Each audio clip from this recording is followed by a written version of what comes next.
Kellum-Noble House is the oldest building in Houston, still resting in its original location.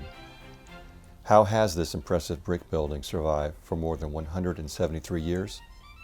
Because in 1847, this was a modern, well-designed house made with durable materials that was built to last. It was primarily constructed with unreinforced brick masonry made from local clay and sand from the bayou. The masonry walls are well suited for a hot, humid climate, and the house was designed with many passive technologies, including wraparound porches with deep roof overhangs for shading, and a one-room deep design, so each room has operable windows and shutters on multiple walls to provide daylighting and cross ventilation.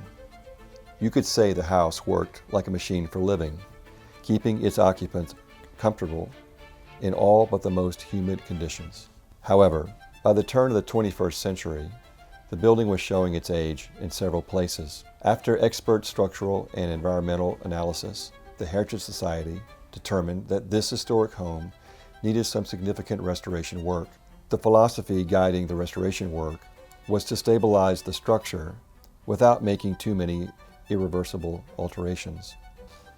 Today, the house is a museum and is home to a collection of historical artifacts. These artifacts must be secured and maintained in a temperature and humidity-controlled environment.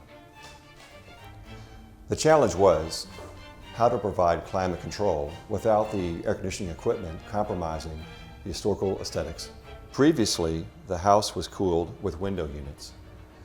While steps were being taken to stabilize the foundation and mitigate moisture through the floor, a non-original floor slab was removed and a larger crawl space was reestablished to conceal the ductwork. And this attic space was modified to hold the AC equipment. In the course of strengthening the roof rafters with additional framing and straps, rigid insulation was applied below new collar ties and the existing rafters above the second floor interior rooms. This allows for natural ventilation below the roof deck while raising the envelope of the house up so the HVAC equipment and ducts can operate more efficiently and keep out unwanted humidity. With the majority of the restoration work complete, this building is truly a preservation marvel. The recessive improvements ensure this historic landmark will be a part of Houston's future.